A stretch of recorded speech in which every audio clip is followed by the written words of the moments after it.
What to do, my gente? Your boys coming through once again con otro video. And today's video is going to be about the incident that took place in Kern Valley State Prison, level 4.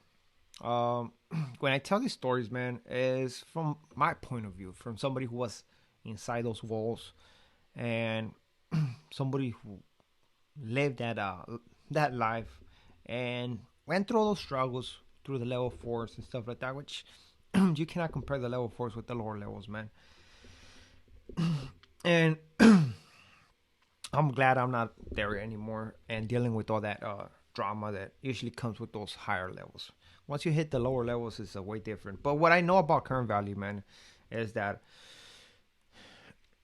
A through D is all level 4s. And I believe A and B are actives, C and D was non active.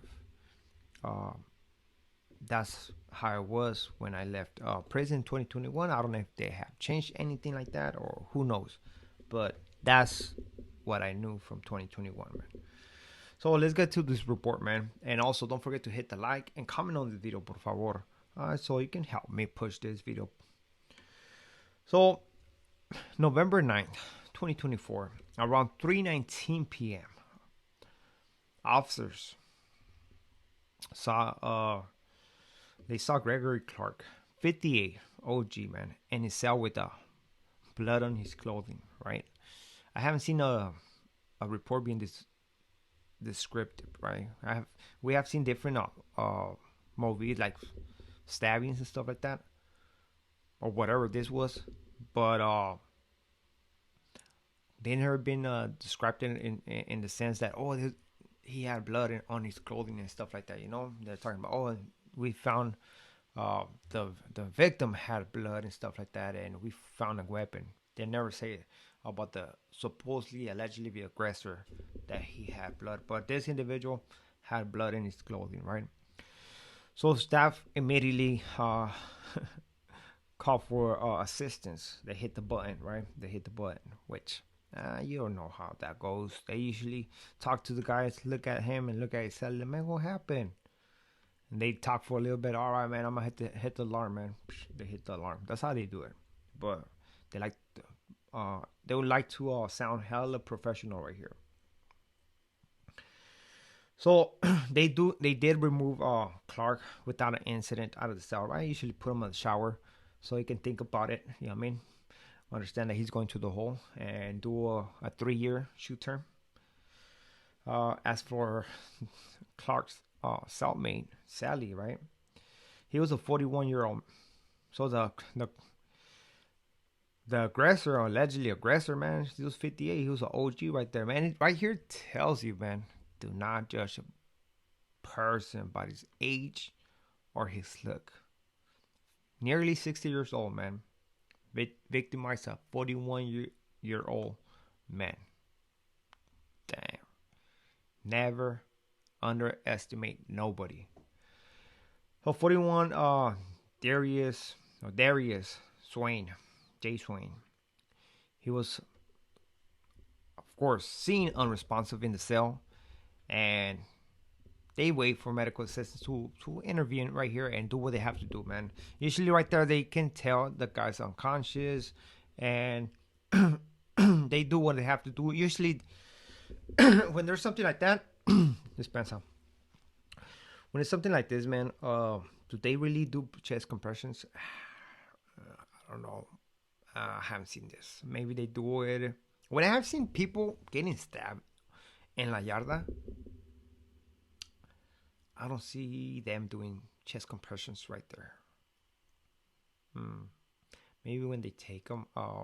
And you know what? And again, they're alive when that happens, right? It's very rare when they stab you to lose your life. You know what I mean? Unless you're in the cell and your Sally just go on the sick one, man. That's where it's the most dangerous, in the cell, because ain't nobody gonna stop this, man. The cops don't care. So they call whatever 911. They took him to the outside hospital or something, and they pronounced him unalive by 3:48, right? what was it, like 30 minutes later, but he was already deceased by the time they found him. Usually that's how that's how it goes. So at 3:15, man, that's around the time they then that's a weird time. That's like at the time they're gonna do they're recalling the yarda. So around the time 3:15, so around the time they're recalling yarda. So man, it's a weird time to find somebody like this, you know. So especially and doing a walk. I think doing a walk around that time, huh? There's no way. Not in, there's no way they're gonna be doing a walk right there. So they have to see something, or usually how that goes. The guy tells the porter, "Hey man, you call the cops over here," and that's how they go to the cell. Ain't no cop is gonna be working at 3:19. That's usually close to your recall, which they do at what 3:30, 3:45. Like cops in the building right at this time, they're just chilling in their office. But nobody's gonna call the cops, man. They're not walking. The guy had to teleport. Hey man, can you send up the cops to myself, man? I need to get rid of this, or I need to turn myself in, right? So, I mean, we have to think about the biggest picture when I tell these stories, man. We have to think about the family members of these individuals right here that nobody thinks about them. You know, you have to think every time you see a face, there's people behind them. There's people who support these guys. There's people who send them money.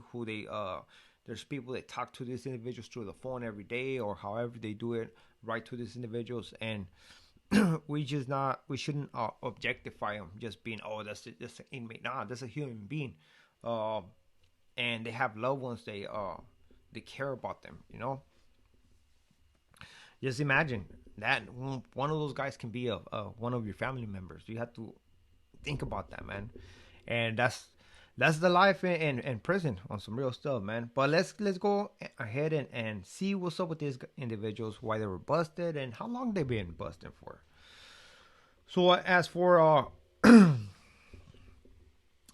Swain, which who was the victim, right? Was it the victim? Yeah, he was the victim. He was received from Alameda County, right? In March of 2019. So he'd been down, 5 years.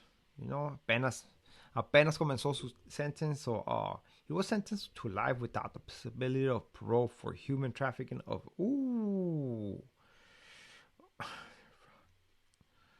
damn, okay. So this guy was a pimp. And, it had bad charges, man. This guy was, yeah, this guy, this guy had bad charges. He was trafficking humanos, and they were not over the age of 18. That's crazy. Okay, so that's why he got he was a LWAP, man. He was a LWAP. So so I'm just gonna put it this way, man. Many of you guys, man, it's not the right way to say this, man, but many of you guys gonna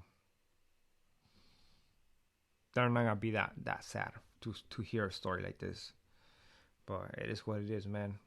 As of for Clark was received from LA County and March 29 of 2011. So the OG been down for a minute. And he was sentenced to 22 years for beating up the wifey as a second striker and enhance of a deadly weapon, prior prison term, prior felony conviction of a serious offense. Damn. So this vato got the second strike, the enhancement, and 22 years for beating up the wife. It's a long time. That's a long time. But this tells me that maybe they were on that the C yard, because we can see this individual with the C on his chest, right? So maybe it's the non-active, man. But apparently the Celly gave him the business. I don't know why. I'm pretty sure he already knew about this individual, but something happened, man. Oh, I mean, we can only assume. We already know, you know. Something had to happen for these guys to for the Sally, for the OG to trip on this vato right here that obviously had some bad charges. And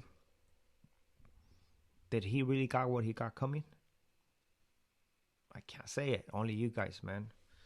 I mean, I have to be unbiased on this one, right? Unbiased or bias. I don't know. But hopefully you like this little breakdown right here of the story, man. Nobody's safe in prison, and especially this type of individuals right here. Uh, Shout outs to the OG, man. That's right, man. You did what you have to do, and dispensa, man. People like this, man, shouldn't have it good in prison at all, and maybe somebody can look out for the OG, man. ¿Entiendes? Unos $10. Who knows, man? But hopefully you like this video. To the next video. With this being said, we are out. Gracias.